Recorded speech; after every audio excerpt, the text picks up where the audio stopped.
Hello and welcome to another episode of the In News series. My name is Pooja Dwivedi.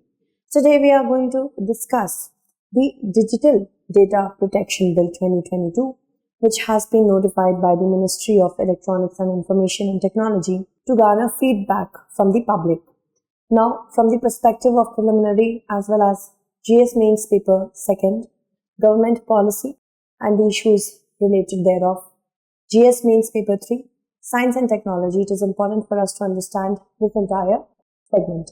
Let us move ahead and talk about the different topics that we are going to discuss. These are the many topics that we are going to discuss step by step. First of all, let us talk about the news piece.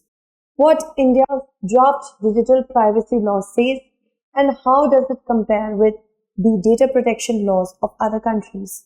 This is the crux. Apart from that, we have also taken information from many other authentic sources to make it pretty comprehensive. Let's first of all talk about what is data protection. Data is the new oil. It is an asset of any country which can be used by any enemy to target the citizens of those countries. And data protection is actually in order to regulate the security of individuals' personal data and regulate the collection, usage, transfer and disclosure of the said data. It is important that we have a law. Also, they provide access to data of the individuals, places accountability measures for organizations, whichever organizations are processing those data in order to get profit or any other sort of information, supplements it by providing remedies for unauthorized and harmful processing if your data gets processed for harmful measures or it is unauthorized, you haven't given any consent to it and it is still being processed, then for that penalty should also be there. Accountability should also be there. Because of the increase in user-generated data, right now we are using so many social media apps, as well as whenever we have to enroll ourselves in some or the other program, we have to ensure that we fill the form online, in an online mode. If we are buying any sort of policy, again, you have to nowadays fill your information in an online mode. For offline data, of course, if it is automated in nature, if it is converted in an online mode, then also it should get regulated and it should be protected. Apart from that, because of all these things that we do, we are creating a lot of data. That means our personal data is being transferred across the globe for different usages. It can be for profiling, for calling our numbers in order to understand what do we need for the businesses to get their market to the customers, they can use these data. So personal data is the new oil. And the exponential industrial value of data has needed that entire world has a proper data regulation policy in place. Now, if we talk about the Digital Data Protection Bill of 2022, we can go to Personal Data Protection Bill of 2019, which was suggested by the B.N. Shri Krishna Committee. But it was revamped. There were certain issues in that particular draft. Then again, a new draft has been notified. It outlines the rights and duties of digital Nagariks or citizens, also while laying out the process and rules for data collection when it comes to companies. So two facets we can take: the responsibility of the digital citizens or digital Nagariks. And apart from that, for the companies which are using these data, for them also accountability should be there. It imposes heavy penalties for violations of any provision of the legislation. We will declassify this as well. Data Protection Board of India will be created according to this law, which is responsible for supervising the process by which companies are using data. The orders of the board, however, can be challenged in a high court. Okay, so remember these two. Moving ahead, now let's talk about the 7 principles on which we can say this digital data protection bill is, making it in the news. First principle is that the law is based on the usage of personal data by organization. They must be done in a manner which is lawful, fair, and it has the consent of the individuals concerned, and it should be transparent to the individuals. Now, the personal data must only be used for the purpose for which it was collected. For example, if I'm collecting your data for giving you some sort of welfare measures, for providing you some sort of welfare measures, but I transfer that data or I use that data for some other specific purpose, such as selling my commodities to you, then that is unauthorized in nature. Also, this is the first principle, this is the second principle, the third principle is that we must do data minimization. Unnecessary information, or even the information which is irrelevant from the perspective of which data is being collected, should be minimized so that it cannot be used against the individual and privacy of the individual is maintained. Data accuracy. That means if I want your birth date, then I want your birth date and I might not need your birth year. Okay, so data accuracy should also be there. Personal data that is collected cannot be stored perpetually by default. That means right to be forgotten is also there. That means if my data, if I do not want it to be perpetually stored, then of course I can petition to that as well. There should be reasonable safeguards to ensure that there is no unauthorized collection or processing of personal data. And the last one is that the person who decides the purpose and means of the processing of personal data should be accountable for such processing. So that means accountability has also been set by this particular point. If I am collecting data and I want to process it for my company's needs, I am the one who is accountable, and I should ensure that unauthorized processing of data should not happen. Alright, moving ahead now, certain terms that you need to know according to this particular bill. Data principle and data fiduciary are the two important terms. The data principle is the term that is used to denote the individual whose data is being collected. For example, my data is being collected, I am the data principal. Data fiduciary means a middleman. So it is the entity, it can be an individual, a company, firm or a state, which decides the purpose and the means of the collection of, processing of individuals' personal data. Okay, so these two terms were important. Again, in case of children, according to this particular act, is a person who is below the age of 18 years. The data principal are the guardians of the children. Okay, personal data according to this particular bill is any data by which or in relation to which an individual can be identified. For example, my name, my contact number, my date of birth, my Aadhaar number. Processing means the entire cycle of operations that can be carried out in respect of personal data. In order to carry out the collection of personal data, this is known as processing. Alright, moving ahead.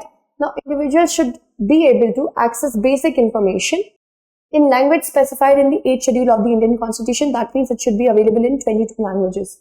Individuals need to give consent before their data is processed. So, consent is important over here. Every individual should know what items of personal data a data fiduciary wants to collect.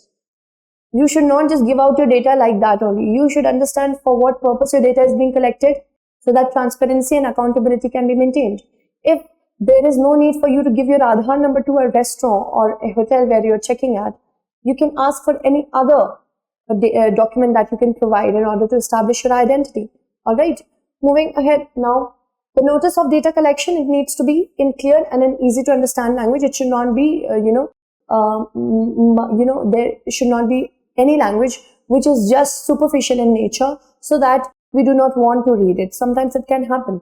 And individuals also have the right to withdraw consent from data fiduciary. This is a very important point. This could reflect in your prelims examination. Alright. There is an important category of data fiduciary which is known as significant data fiduciary. They deal in a high volume of, data. How can we understand or how can we categorize any data fiduciary as a significant data fiduciary? First, they are dealing with high volume of data. Second, the dealt data is highly risky in nature. So, significant data fiduciary, for that purpose only, they have to appoint a data protection officer who will represent them, and also they will provide with grievance redressal. And there should also be an independent data auditor who is able to audit what kind of data they are collecting. Is it authorized or not, the processing in the entire part.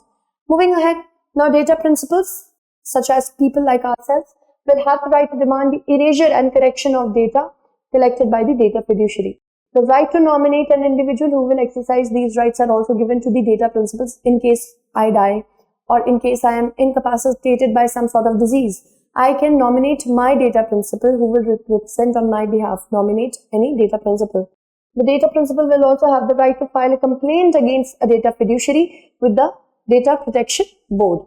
Moving ahead to the other points.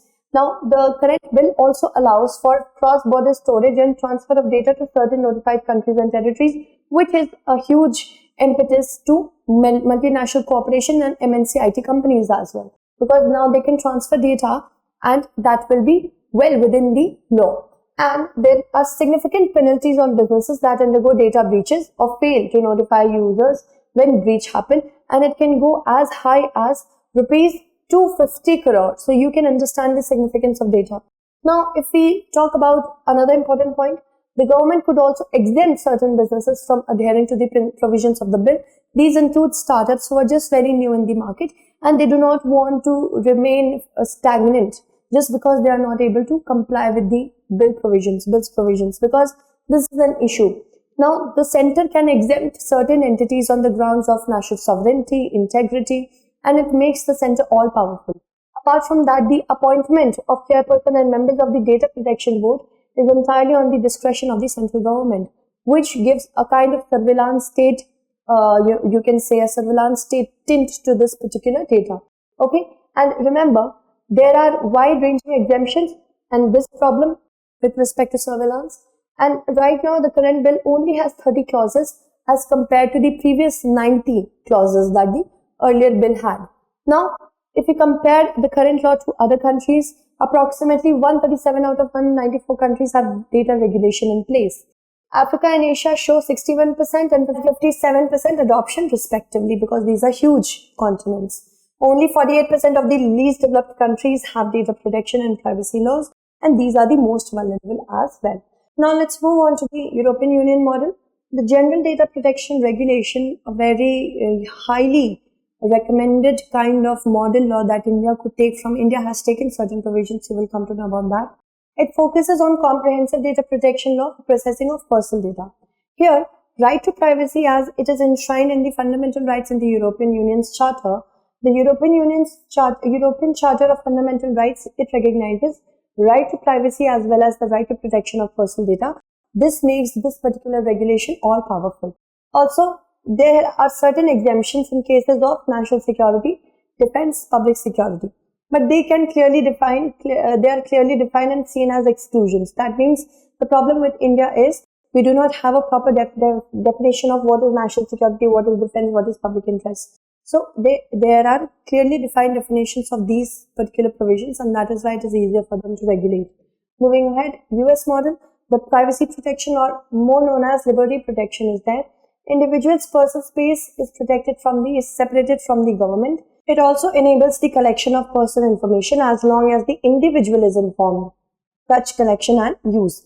But the thing is that it is not as comprehensive as GDPR. Okay, the approach towards data protection is different for the public and private sector. So there is a dichotomy. The activities and powers of the government vis-a-vis the personal information are sufficiently well defined and addressed by broad legislation. All right. Also, Privacy Act, Electronic Communication Privacy Act, these are the ones which properly define what data regulation is. Moving ahead, now let's talk about China's model. The most stringent ones. In the last 12 months, we can see that laws that are coming from China with respect to data protection is Personal Information Protection Law, which was notified only in November 2021. It gives Chinese data principles new right as it seeks to prevent the misuse of personal data. Again, people are powerful here with respect to their regulation of their personal data. Stringent penalties are there, and it can go as high as renminbi 50 million or up to 5% of the company's turnover in the previous financial year. There can also be suspension of operation until the companies demonstrate compliance. There are impacts on individuals as well, with anyone directly responsible for data protection personally facing fines of up to renminbi 1 million. Now, the second one is the Data Security Law, which was notified earlier than the first law in September 2021. Now, this requires the business data to be categorized by how important they are, and it puts new restrictions with respect to cross-border flow of data. Significant impact should be there on how companies collect, store, use, and transfer data. So, accountability has been set by this particular bill. Essentially, it is focused on giving the government overarching powers to collect data as well as to regulate private companies that collect process information. Here we can see there is a significant concurrence with respect to the current Digital Data Privacy Bill of 2022 by India and the Chinese bill. Moving ahead, now companies that mishandle the data under DSL, they face severe penalties.